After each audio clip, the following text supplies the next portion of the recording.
Hello, everyone. Today we will be starting on week 8, which has to do with test anxiety. But before we get into that, if you are in my Freshman Skills H01 or Freshman Skills H06, I just sent an announcement and it has to do with a mandatory APA workshop. So, for those of you who did not submit your assignment, the part 2 of your mini research paper assignment by the due date, you must attend this mandatory APA workshop. Below are the directions on how to attend, and there are 4 meeting options. The options are Wednesday 1 p.m. or 4 p.m. or Friday at 1 p.m. or 4 p.m. Here is the links right here to the Zoom meeting. It's going to be with Professor Deborah Nightingale. Again, this is mandatory as per Dean Hamilton. She is the one that decided this. So you guys who did not submit in part 2 of your mini research assignment, you must attend. For those of you who did submit your assignment, you can attend if you want to, and I recommend that you do, because in the end, it's just going to teach you how to cite APA style, and just, at least you guys can, strengthen that skill. So again, here's the link for the 1 to 1:30 p.m. It's only half an hour long. So if you're going Wednesday at 1 or Friday at 1, here's the link and here's the password. If you're going on Wednesday at 4 or Friday at 4, here is the link and here is the password. And again, like I said, it is mandatory. As per Dean Hamilton, you must attend if you did not submit part 2 of the mini research paper assignment. So let's get into what we're going to be talking about this week. And again, it's test anxiety.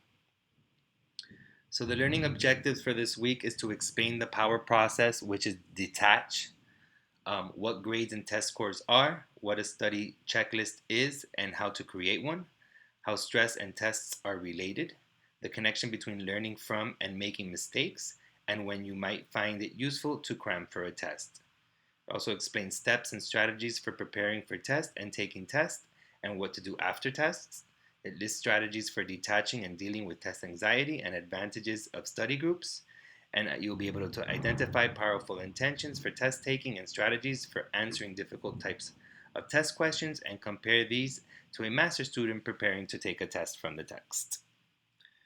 So, for this week, you need to read chapter 6. You need to watch this pre-recorded video and attend our class. There is the final part 3 of the mini research paper that is going to be due, and then there's the lecture quiz. I will be going over the mini research paper information during our live session, not now during the pre-recorded section. For this pre-recorded session, I'm just going to be talking about the PowerPoint of tests and test anxiety and show you a couple of videos. So as far as tests and the chapter states an emphasis on testing in education has produced many students with test anxieties. However, they may not be aware of simple strategies that they can use to make a major difference in how they feel about tests and their results. This chapter illustrates how proper test strategies before, during, and after testing can help students be successful in college and on future interviews and performance reviews, the real-life tests the students will take after college. So like I said, I'm going to be going over the mini research paper part 3 assignment during our live session, so I'm not going to be going over it now. So first I want to begin with 2 videos. One is on studying for exam and the other one is specifically on test anxiety. So let's get that started.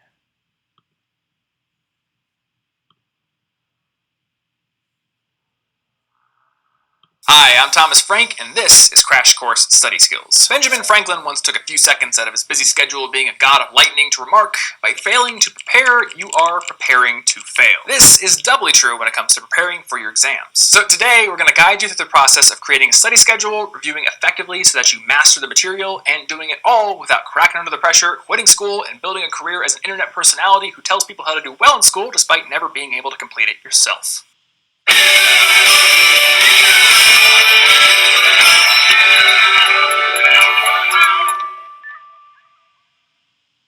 As we've discussed already in this series, learning takes time. Encoding new information into solid memories is a physical process that doesn't happen overnight, and it requires multiple exposures or recollections which need to be spaced out. But as we've also discussed, your brain isn't built to make long-term focused decisions. It's hardwired to care a lot more about now than later, which is why some of you are heavily considering booting up Overwatch after this video ends instead of finishing that math assignment that's due tomorrow. What this all means is that the structure of the stuff sitting up in your cranium isn't up to the task of preparing for a test. So you need to build external structures to help it out. And arguably, the most important one is a study schedule. I recommend building your study schedule directly into the calendar you're already using for everything else, as it's crucial to figure out how you're going to balance your time between studying and finishing all the assignments and homework that lead up to the test. The first step to doing this is to figure out the exact dates and times of your exams, and then to add them to your calendar. In my Google Calendar, I actually have a specific calendar that's colored differently from all other events, and that lets me see those dates and times at a glance. I also make sure to include the location for any exam that's being held somewhere other than that class's normal room, which happened pretty often for me in college. Once those dates are safely stored in your calendar, work backwards and schedule study sessions during the 3 or 4 weeks leading up to your exams if they're finals. If it's a smaller exam, 2 weeks will probably do. If you've got a lot of homework or group projects, try to schedule time to work on these as well. When it comes time to actually sit down and study, try to replicate the test conditions as much as you possibly can. Memory is very context-based, so if you can review the material under conditions that are similar to those of the test, recalling it will be much easier when you're actually taking it. So how do you do this? Well, first, try to get as much information about the test as possible. Ask your teacher or look at the syllabus to find out what material will be covered, whether or not the test will be comprehensive, how many questions there will be, and how long you'll have to answer them. You'll also want to know what types of questions you'll be up against. Will they be multiple choice, true, false, short answer, or essay? Lastly, don't forget to ask about what materials will be allowed, such as scratch paper or calculators. Once you have all those details locked down, the next step is to try to get your hands on practice tests or tests from previous semesters. You can ask your teacher if they have any that they're willing to give out as review material, and if you're in college, there might be a fraternity or sorority or some other student organization that keeps a test bank that you can dig through.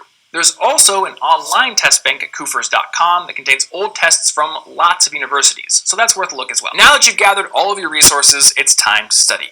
But where should you do it? While most of your studying will probably happen in your established study space, you should also try to do at least 1 or 2 study sessions in the actual classroom you'll be tested in, or at least some other classroom with a similar look and feel. As I mentioned earlier, memory is context dependent. Our brains are better able to recall things they've learned when we're in a similar context to the one in which we originally learned or reviewed the material. In fact, one study published in 1975 demonstrated how subjects who learned lists of vocabulary words underwater in scuba diving gear were much more easily able to recall those words when they went back underwater again, as opposed to when they were on dry land. Don't stop at the location though. Also spend some time studying under the same constraints that you'll have during the test. Set a timer to simulate the test's time limit, and quiz yourself without having access to your textbook, notes, or any other materials that you won't have during the test. And notice that I said quiz yourself here.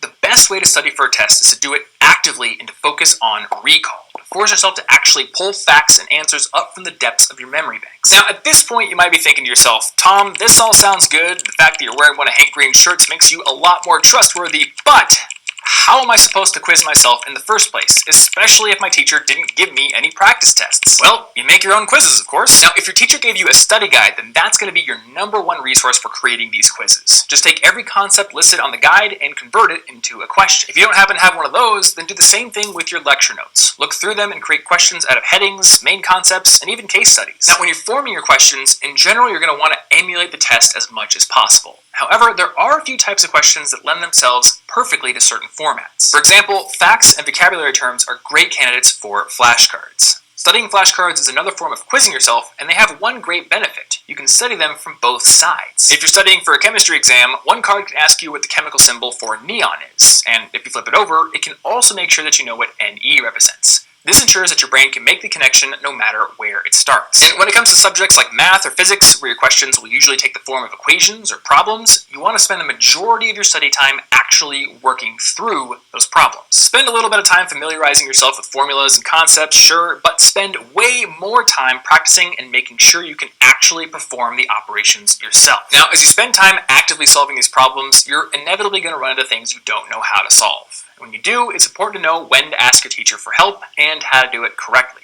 Let's go to the thought bubble. Dale Corson, the 8th Dean of Cornell University and a professor of chemistry, offered some advice to his students for how to effectively ask for help. Before going up to the professor, he said, ask yourself, what is it exactly that I don't understand? This obvious-sounding piece of advice is worth stating plainly because, as Corson puts it, many students would come up and say, with a general sweep of the hand, I don't get this. The moment they encountered a tough spot, they disengage and let their brain essentially give up. Don't do this. When you become confused, spend 15 more minutes trying to solve the problem on your own. Work line by line through the problem until you know precisely where the confusion begins. Also, try to write down the solutions you've tried so far. Doing this essentially documents the problem and creates context for the person who will eventually help you. And it might actually help you solve the problem on your own as well. In the world of software development, programmers who are stuck on broken pieces of code will often use a technique called rubber duck debugging, which involves explaining the code and thought process behind it to a rubber duck. The idea here is that explaining the problem to a non-expert, in this case a cute little duck on your desk, forces you to think about it from a different perspective, which will often reveal the solution. Additionally, going through this process will show your teacher that you truly put in some effort and aren't just coming to them for help out of laziness. And that's a great way to earn their respect. Thanks, Thought Bubble. Now, if you want another really effective way to solidify the material quickly, do a cheat card exercise. Remember that really cool teacher you had that once let you write whatever you wanted on an index card and bring it with you into a test? Because I do, and in my book, that teacher was almost as cool as the one who let us play with magnesium and Bunsen burners unsupervised. For science, of course. Now, most teachers aren't going to let you bring a cheat card into the exam, but that shouldn't stop you from making one. The thing about an index card is that it's small. And even though I pushed the limits of how tiny a human hand could write whenever I got the opportunity to make a cheat card, there's only so much I could fit on. And due to that limitation, I had to be very choosy about what I put on that card, which resulted in a tiny piece of cardstock containing the most important information on the exam. And since I just spent an hour looking all that stuff up and writing it down in teeny tiny letters, I was interacting with it actively the whole time. That's the beauty of a cheat card exercise. Even if you can't bring your card with you into the test, you spend a concentrated block of time selecting and writing down the most crucial information. It's a great preparation technique. Speaking of great preparation techniques, the last one we're going to cover today is not studying. At least some of the time. Students often believe that they should be spending all of their time studying if they want to do well. But remember, how well you do is determined by both the time you put in and the intensity of your focus. And to enable your brain to focus intensely, you have to give it some time off. The cycle of work and rest has to be respected. So when you're crafting your study schedule, give yourself time for breaks. That includes short breaks during review sessions, as well as some longer periods where you can de-stress and reward yourself with some of that good old high-density fun. Doing this will ensure that you're alert, attentive, and happy.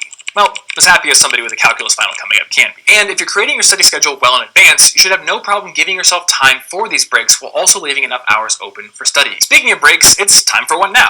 Hopefully this video has given you enough direction to successfully prepare for any exams you've got coming up. Next week, we'll be tackling test anxiety, but I can give you a bit of a spoiler up front. Good preparation, especially the type that replicates the test conditions, is one of the best ways to calm those nerves. So get to work making that upcoming test feel like a familiar old friend, and I'll see you next week. Crash Course Study Skills is filmed at the Dr. Cheryl C. Kinney Crash Course Studio in Missoula, Montana, and it's made with the help of all of these nice people. If you'd like to help keep Crash Course free for everyone forever, you can support the series over at Patreon, a crowdfunding platform that allows you to support the content you love. Thank you so much for your support. So that video was offering some insight on how to study for exams and a few tips. I do recommend creating a cheat card. Of course, not taking it to class to cheat off it unless your teacher allows you to. But that tip right there, like he says, you spend an hour or two creating this card, and you're interacting with the textbook, and you're learning while you're doing it. So it is a good technique. So let's get into the test anxiety, which is specific to this chapter. Hi, I'm Thomas Frank, and this is Crash Course Study Skills. Henry Fonda was a famous actor with a career that spanned 54 years and included starring roles in classic movies like 12 Angry Men and Once Upon a Time in the West. He was one of the most well-known and successful actors of his time, bringing home an Oscar, 2 Golden Globes, and even a Grammy before retiring. So it might surprise you to learn that Fonda had a lifelong struggle with performance anxiety. In fact, even when he was 75 years old, with over half a century of acting experience under his belt, he would often throw up before beginning stage performances. But despite his anxiety and sudden lack of lunch, Fonda would still step out from behind the curtain and give the audience the great performance they expected. That's because he understood one of the unavoidable facts of life, a fact that the author Stephen Pressfield put so well in his book, The War of Art. Fear doesn't go away. The warrior and the artist live by the same code of necessity, which dictates that the battle must be fought anew every day. If you're a student, you might not be performing on a stage or facing down an enemy army, but your tests and exams are battles all their own, and they often come with the same feelings of anxiety. These feelings are normal, and you'll never truly banish them. If you're doing work that's important to you, you'll always feel some amount of anxiety. And that can actually be a good thing, because anxiety is an indicator that what you're doing is important. Otherwise, you'd be apathetic about it. However, too much test anxiety can hurt you. Research has shown that high-pressure situations can actually deplete your working memory. Additionally, stress caused by anxiety produces a hormone called cortisol, and too much cortisol can hinder the ability of the hippocampus to recall memories. This means that it is crucial to learn how to manage your test anxiety. You have to learn how to perform well in the face of it and make sure it doesn't consume your thoughts so you can actually solve that geometry proof that's staring you in the face. Fortunately, there are several techniques and mental exercises that you can use to do that. Roll the intro.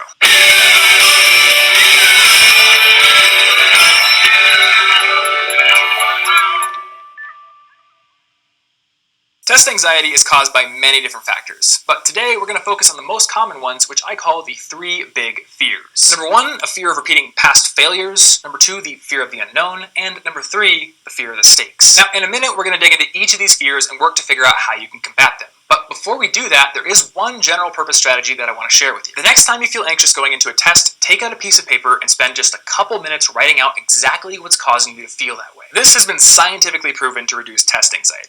A study done at the University of Chicago found that students who were given 10 minutes to write about their fears and anxieties before a test improved their scores by an average of nearly 1 grade point compared to the control group. This technique works for pretty much the same reason that using a to-do list works. It allows you to take all those worries out of your head and store them somewhere safe. You've probably been in a situation before where you're stressed and a friend tells you, hey, just don't worry about it, man. Of course, you can't, right? You can't just let go of the things that are worrying you. After all, your brain thinks they're important. However, by writing them down, you're unloading those worries into an external system that you trust. Subconsciously, you know that they're not going anywhere. And by doing this, you free up mental resources that you can then devote to doing well on the test. So that brings us to our first big fear, the fear of repeating past failures. Logically, everyone knows that failure is inevitable every once in a while.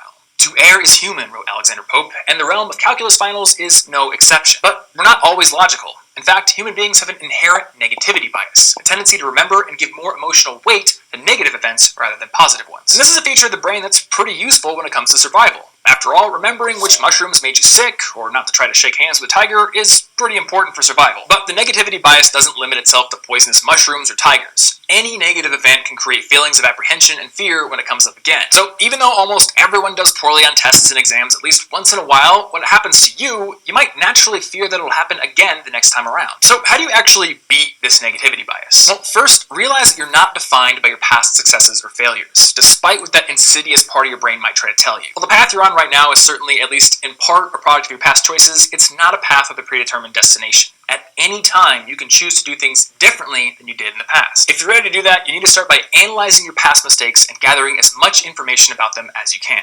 After all, you can only improve if you know what you were doing wrong before. Let's go to the top of it. Elite chess players understand this concept really well. While they spend a lot of their practice time playing games and studying the openings and endgames of players at higher ranks, they also dedicate a ton of time to analyzing their own past games, especially the ones they lost. By doing so, they can start to correct bad habits and uncover patterns in their playing, which can then be tweaked or improved in the future. So take a cue from these chess players, as well as from elite performers in pretty much any other discipline, be it opera singers or figure skaters, and review your past exams to see how you can improve. Start by getting your hands on a copy of your past exam. If your teacher doesn't usually hand these out or let you take them home, talk to them after class and ask if you can at least look it over. And while you're talking with them, also ask for feedback, especially if your exam contains short answer or essay questions where there's no concrete answer. Once you've got a past exam in your hands, review the mistakes you made. And don't just acknowledge your mistakes. For each incorrect question, make sure you understand why your answer was the wrong one. If it was a complex problem, like a math equation, identify the exact point where you made a mistake. Additionally, make sure you know what the right answer was and why it was right. Before you move on, cross-reference the question with your notes as well. If you're going to be tested on that question again, like in a final exam, highlight that section in your notes so you know it's important. You can also create quiz questions for later review. Overall, shoot for mastery over the material so you don't make the same mistake again. Thanks, Thought Bubble.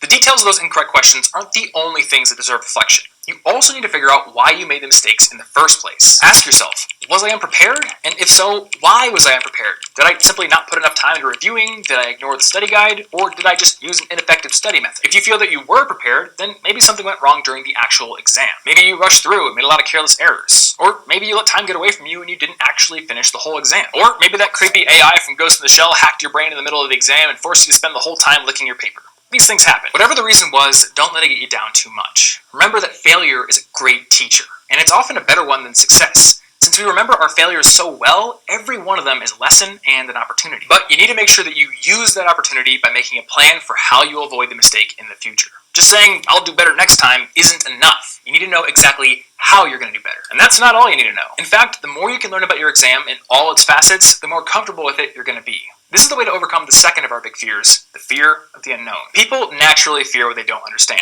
And in general, this is a good thing. It's another one of those pieces of brain programming that's useful for survival, and most other animals share it with us. When I visited New York City for the first time several years ago, I noticed that the squirrels there seemed much less afraid of people than the squirrels back home in Iowa. But that's because these big city squirrels had a lot of experience dealing with people, and it was mostly positive. So try to gain as much experience with the upcoming exam as you can.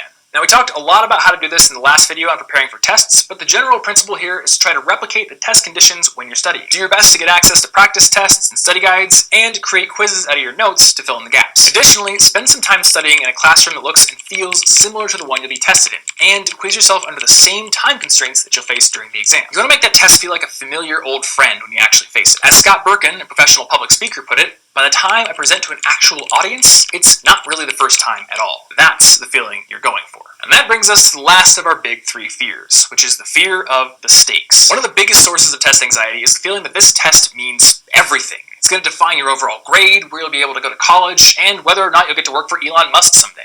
But in reality, you're rarely going to come across a test or a situation that you can't recover from in the case that things go wrong. Trust me, I actually failed a test in college once, and Nick over there actually failed an entire class, twice. And even worse, I was once fired from a job.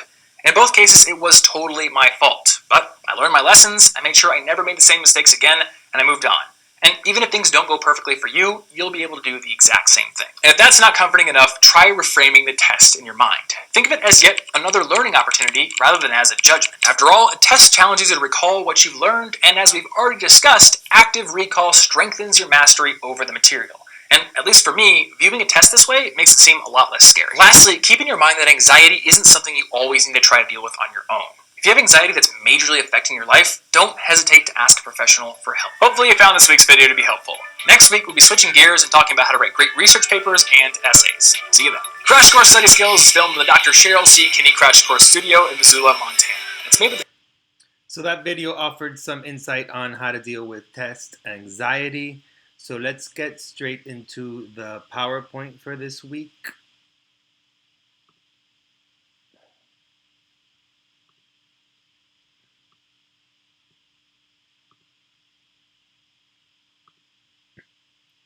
So just like the past few chapters, this chapter discusses a power process, and this one is called detach.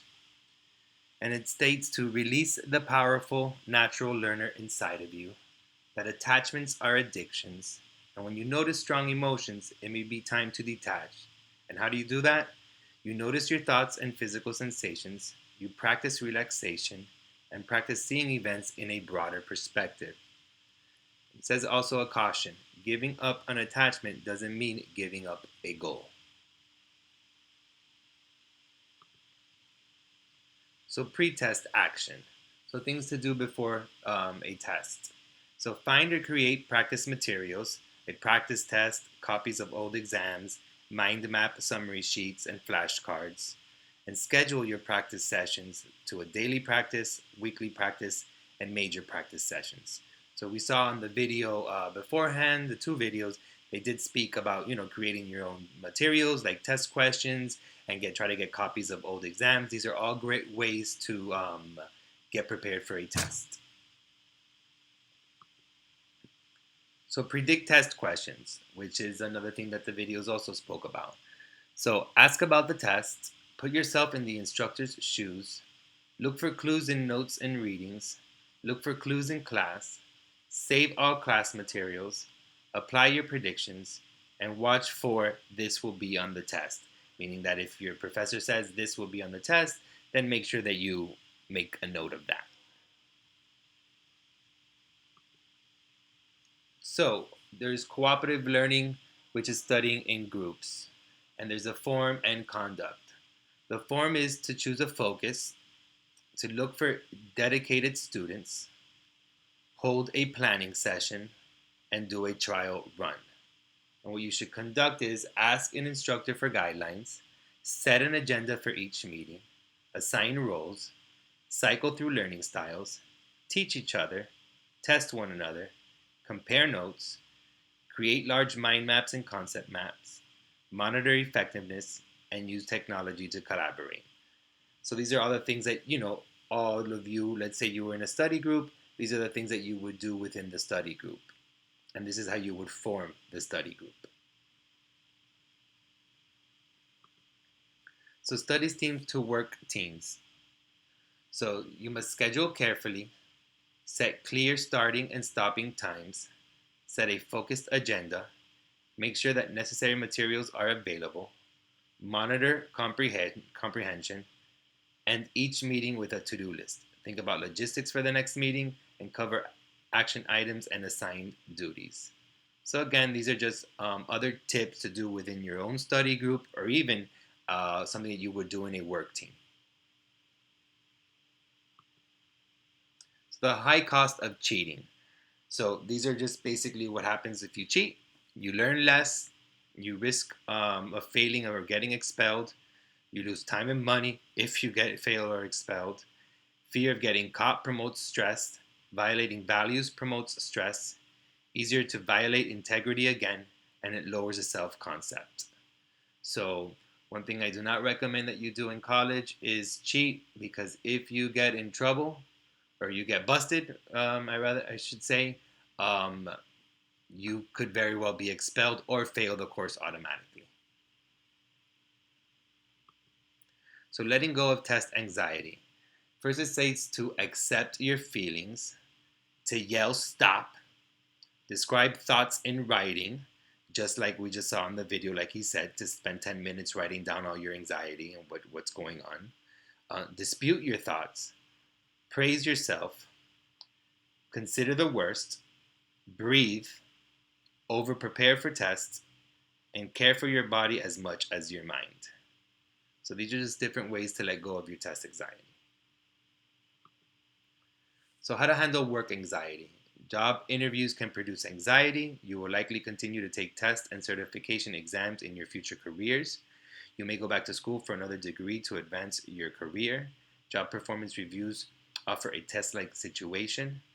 Work presentations can make one anxious, so you should practice what you learned to control test anxiety when encountering work stress and general life stress. So celebrate mistakes.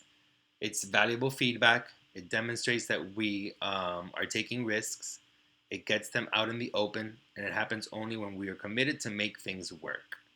So again, by celebrating mistakes, the key point here I would say is that it's valuable feedback. You learn from your mistakes. So if you fail a class and you notice that it's because you didn't spend time studying or you didn't spend enough time studying, then you know that for the next test you're just gonna have to study longer or start studying or be just more responsible on what you need to do for preparing the test, to prepare for the test. So here's some notable failures. So failure often comes before success. So for example, Jerry Seinfeld walked on stage at a comedy club as a professional comic, and he looked at the audience and froze. Look how successful he became.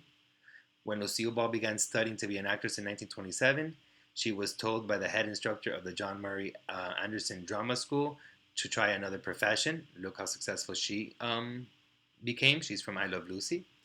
Walt Disney was fired by a newspaper editor because he lacked imagination and had no good ideas. Look what he created, Disney World and Disneyland.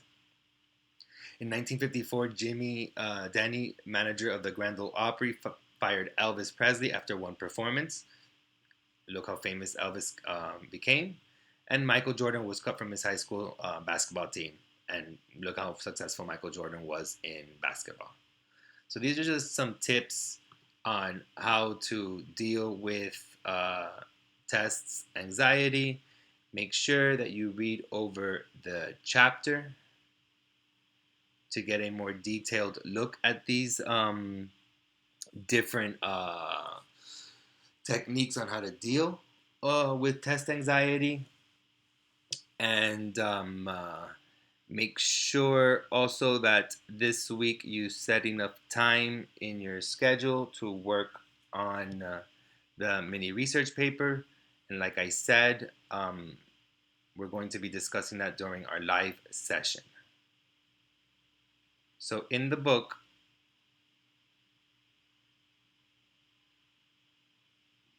make sure that you go over what to do during the test. And here it is how to deal with different types of questions and different types of tests. And make sure you read Let Go of Test Anxiety for the more specific ways to let go of that anxiety. For those of you who have trouble with math class, make sure you go over how to get ready for math tests. If you have any questions, feel free to email me and ask me. Have a good day.